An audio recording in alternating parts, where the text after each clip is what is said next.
এটা দিয়ে শুরু করলাম এপিসোড। অনেকে কইবে পাগল ছাগল, এদের কথার গুরুত্ব দিয়ে লাভ আছে, কিন্তু এটা কথা শুনলে আপনাদের গা কলে শিউরে উঠবে। ইন্ডিয়ার একজন সাবেক জাতীয় নিরাপত্তা উপদেষ্টা বোর্ডের সদস্য, যে লোক ইন্ডিয়ার পরমাণু নীতি লেখার দলে ছিল, সে প্রকাশ্যে নিজের নামে লিখে দিছে বাংলাদেশের রংপুর বিভাগটা ভারতের দখল করে নেওয়া উচিত। কি ভয়ঙ্কর কথা! কোনো রাগঢাক নাই, কোনো ইঙ্গিত না, সরাসরি শিরোনাম লিখেছে। দেখেন, ইংরেজি যেহেতু লিখেছে ঠিকই লিখেছে না। বাংলাতে হচ্ছে যে শিলিগুড়ি করিডোর চওড়া করো, বাংলাদেশের রংপুর বিভাগ দখল করো। চিন্তা করেন কি হইতেছে। আর আমগারে সরকার বসে বসে আঙুল চুষিচ্ছে। আগে বুঝে নেই চিকেন নেক জিনিসটা আসলে কি, শিলিগুড়ি করিডোরটা কি। আগে শুনিছেন, তাও আবার বলি, শুনলে তো অসুবিধা নাই। এটা দেখান ম্যাপে ইন্ডিয়ার উত্তর পূর্বের 8টা রাজ্য, আসাম, মেঘালয়, ত্রিপুরা, মণিপুর, মিজোরাম, নাগাল্যান্ড, অরুণাচল, সিকিম, এই পুরা অঞ্চল মূল ভারতের সাথে জোড়া লাগানো আছে একটা সরু গলার মতো জমি দিয়া। নাম শিলিগুড়ি করিডোর বা চিকেন নেক। ডাক নাম হইতেছে চিকেন নেক, মুরগির গলার মতো আর কি। কত সরু জানেন? সবচেয়ে সরু জায়গাটা 20 থেকে 22 কিলোমিটার। এই সরু গলাটার এক পাশে নেপাল, আর এক পাশে ভুটান, আর নিচে বাংলাদেশ, আর একটু উপরে চীনের চুম্বি উপত্যকা। এই গলা যদি কেউ একবার চাইপা ধরে, ভারতের 8টা রাজ্য মূল ভারত থেকে বিচ্ছিন্ন হয়ে যাবে, এক কোপে মাথা আলাদা। এই কারণে ইন্ডিয়া এই করিডোরটা নিয়ে সবসময় আতঙ্কে থাকে। এই জন্য ইন্ডিয়ানরা একটা ভয়ঙ্কর সমাধানের কথা বলা শুরু করলো। সমাধানটা কি? দুর্বল গলা চওড়া করতে হবে। কেমনে? বাংলাদেশের জমি কাইটা নিয়ে। এবার আসেন ওই লোকের কথায়, যার কথা দিয়ে শুরু করেছিলাম, ভারত কারনাদ নাম। উই কোনো পাগল না, পাগল ছাগল না, কোন ইউটিউবের গরম গরম বক্তাও না। নয়াদিল্লির সেন্টার ফর পলিসি রিসার্চের সিনিয়র ফেলো, ইন্ডিয়ার প্রথম জাতীয় নিরাপত্তা উপদেষ্টা বোর্ডের সদস্য, পরমাণু এটা নীতি এটা লেখার দলে ছিল ওই লোক। নিজেকে পরিচয় দেয় ভারতের সবচেয়ে অগ্রগণ্য রক্ষণশীল স্ট্র্যাটেজিস্ট বইলা। তো এই লোক লিখলো, হুবহু শুনেন কি লিখলো। ওই লিখলো, ইন্ডিয়ার উচিত সামরিকভাবে বাংলাদেশের রংপুর বিভাগটা ছিনায় নেওয়া আর সীমান্তটা সোজা করে ফেলা। বালুরঘাট গাইবান্ধা রেখা বরাবর, ওই রেখাটা মনে রেখেন, ওই জায়গায় ফিরে আসবো। বালুরঘাট গাইবান্ধা রেখাটা মনে রেখেন। তার ভাষায়, করিডোর চওড়া করা এখন জাতীয় নিরাপত্তার অপরিহার্যতা। কিভাবে দখল করবে? কারনাদ 2টা পথ বলে দিচ্ছে। প্রথম পথ হইতেছে ভদ্রভাবে কিনে নেওয়া। লিখছে ভারত ইন্ডিয়া ঢাকাকে প্রস্তাব দিতে পারে 16,000 বর্গ কিলোমিটার রংপুর বিভাগটা 10 থেকে 20 বিলিয়ন ডলারে কিনে নেবে। বাংলাদেশের তো 104 বিলিয়ন ডলার ঋণ। এই টাকা দিয়ে নাকি সেই ঋণের বোঝা কিছুটা কমবে। ওই নাম দিছে এটাকে লুইজিয়ানা পারচেজ, মানে আমেরিকা ফ্রান্সের কাছ থেকে লুইজিয়ানাটা কিনে নিয়েছিল ওকে আর কি।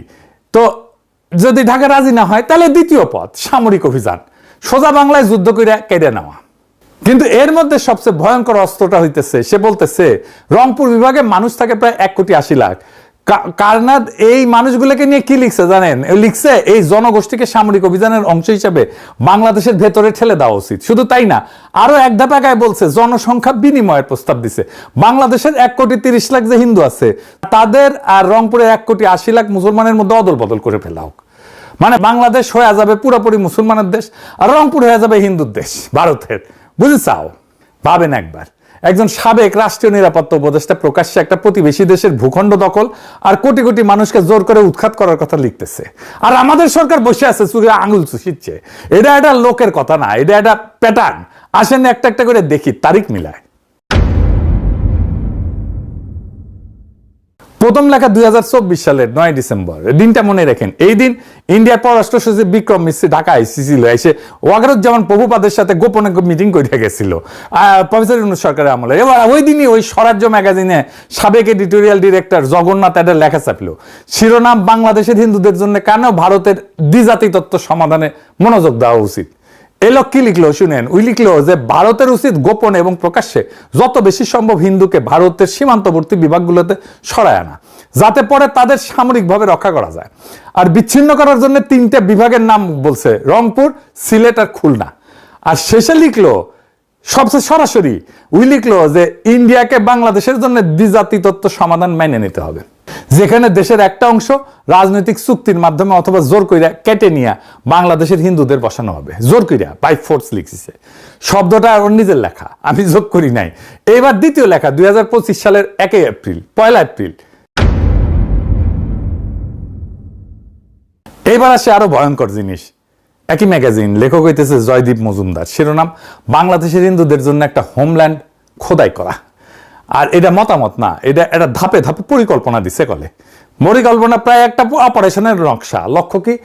লেখকের ভাষায় উত্তরের রংপুর বিভাগ আর চট্টগ্রাম বিভাগের বড় একটা অংশ কাইটে নিয়ে হিন্দুদের হোমল্যান্ড বানানো, আর সেটা ইন্ডিয়ার সাথে জুড়ে দেওয়া। ওই হিসাব দিয়ে বলছে যে রংপুর যুক্ত করলে চিকেন নেক করিডোর অন্তত 150 কিলোমিটার চওড়া হয়ে যাবে। কিভাবে করবে? চারটা ধাপ লিখে দিছে, শুনেন, কারণ এটা গুরুত্বপূর্ণ। কি কি সেই ধাপ?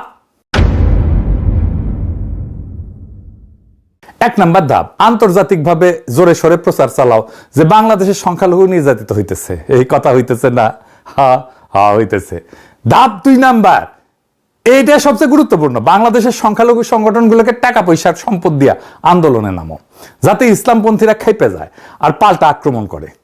3 নাম্বার ধাপ, সে পাল্টা আক্রমণটাকে অজুহাত বানাও। 4 নাম্বার ধাপ, তার ভাষায় হুবহু যত দ্রুত সম্ভব রংপুর আর চট্টগ্রাম দখলে একটা দ্রুত সামরিক অভিযান চালাইতে হবে। আর ওই লিখেছে 71-এ যেমন মুক্তিযোদ্ধা বানানো হয়েছিল, তেমনি সংখ্যালঘুদের আগে থেকে প্রস্তুত করতে হবে ভারতীয় বাহিনীকে সাহায্য করার জন্য। খেয়াল করেন, 1971-এর রেফারেন্স তারা নিজেরাই বলতেছে, আর একটা 71 বানাও, কিন্তু এইবার দখলের জন্য, স্বাধীনতার জন্য না, বাংলাদেশের।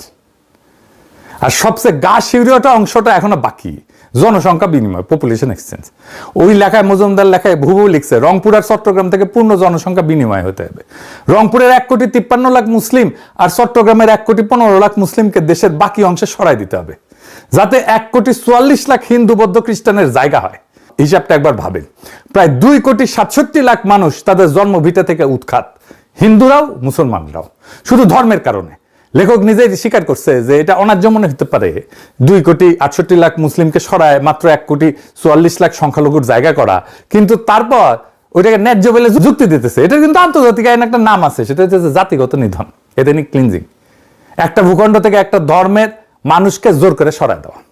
আপনি ভাবতেছেন যে এগুলো কল্পনা? জি না, কাজ শুরু হয়ে গেছে।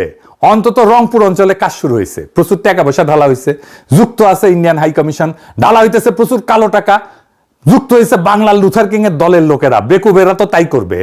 আসেন সেই নতুন গল্পে ঢুকি, আপনাদের নিয়ে যাইতেছি পলাশবাড়িতে। এটা সাহেব গুগল ম্যাপে পলাশবাড়ির জায়গাটা দেখান, দেখেছেন? একেবারে বাংলাদেশ ম্যাপের সরু অংশটার মধ্যখানে, তাই না? ও ছিল না বালুরঘাট গাইবান্ধা রেখা, ওইটা। যদি রংপুর কাইটে নিতে হয় তাদের দাদাদের পরিকল্পনা অনুসারে, তাহলে এটাই মোক্ষম জায়গা যেখানে আপনার এটা ভালো হোল লাগবে। আচ্ছা আসেন আপনাদের এই জায়গার একটা অংশে নিয়ে যাই।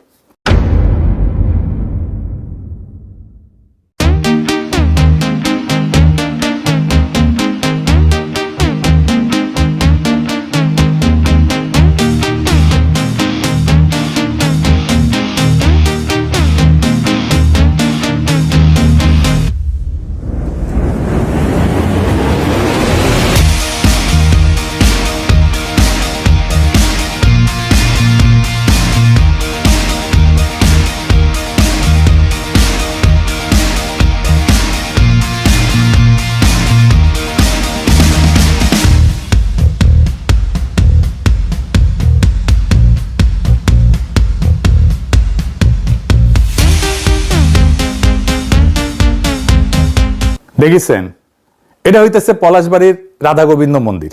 শুধু মন্দির না, এটা আছে সুইমিং পুল, বাচ্চাদের খেলার জায়গা, বলা যেতে পারে এটা একটা থিম পার্ক। এটা বাংলাদেশের সবচেয়ে বড় হিন্দুদের কালচারাল রিলিজিয়াস সেন্টার। কোনোদিন শুনেছেন? শুনেন নাই? দেখেন রাতে তার অপরূপ দৃশ্য।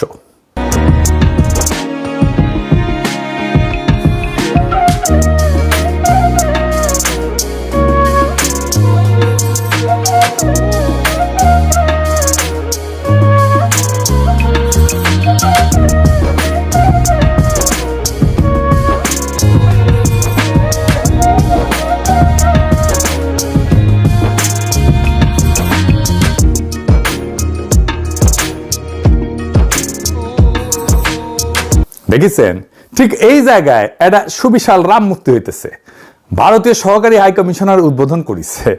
এই যে দেখেন, একই জায়গায় আর একটা সুবিশাল কৃষ্ণ মূর্তি হয়েছে, সেটা উদ্বোধন করেছে ভারতীয় সহকারী হাই কমিশনার। এই পলাশবাড়িতেই গীতা মহোৎসব হয়েছে। এই জায়গায় এই মন্দিরে ওইখানেও আসছে ইন্ডিয়ান সহকারী হাই কমিশনার। বাংলাদেশের হিন্দু সম্প্রদায় তাদের জন্মাচার করবে উৎসাহ উদ্দীপনার সাথে, এটা তো খুবই আনন্দের কথা। কিন্তু ইন্ডিয়ান হাই কমিশনার কাম কি কি আমরা পরে দেখবো। আমি ভাবলাম পলাশবাড়িতে মনে হয় হিন্দু সম্প্রদায়ের লোকজন বেশি বা প্রচুর বড় লোক আছে হিন্দুরা। খোঁজ নিয়ে দেখলাম পলাশবাড়ি উপজেলা 2011 সালে আদমশুমারি অনুযায়ী হিন্দু জনসংখ্যা 15,640 জন।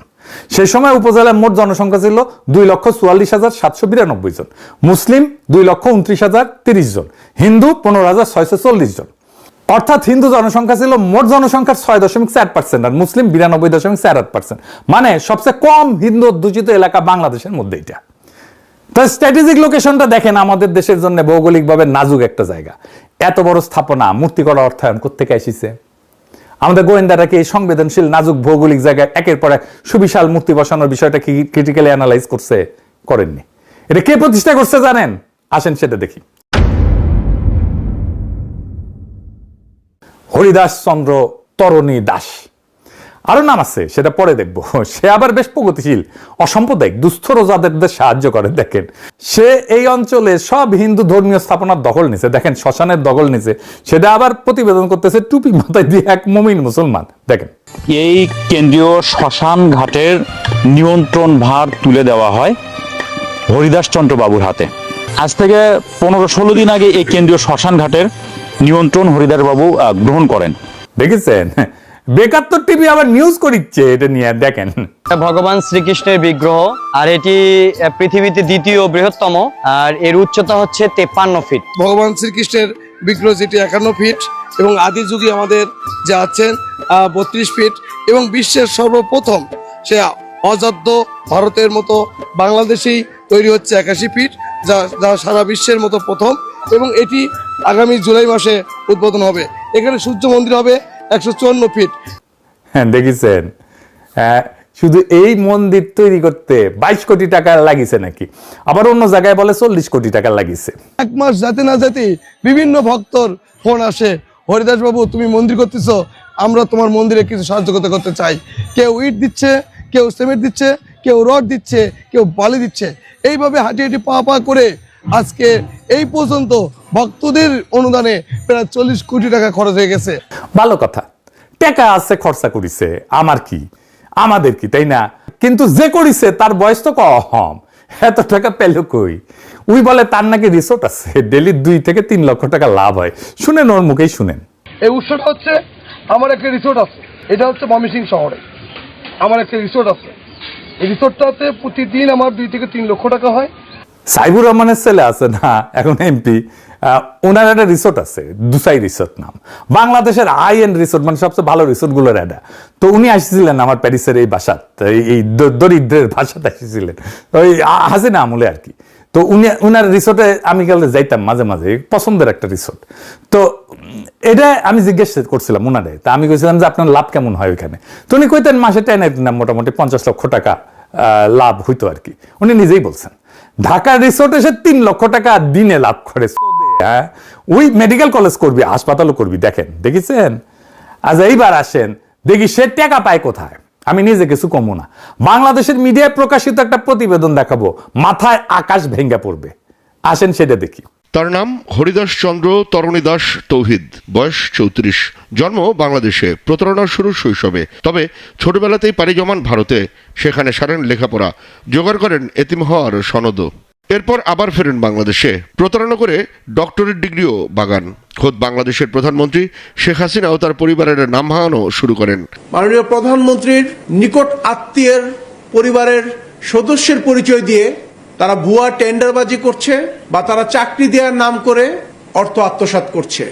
দেখেছেন, ওই হিন্দু না মুসলমান সেটা বড় প্রশ্ন না, প্রশ্ন হইতেছে ইন্ডিয়া থেকে ট্রেনিং নিয়ে আসিছে, গেছিল ছোটবেলায়, আসিছে ট্রেনিং নিয়ে, চাইনিজ ট্রেনিং নিয়ে আসিছে, সোনা সোনা চালানের এসির মিস্ত্রি আর সবজি বিক্রেতা ছিল।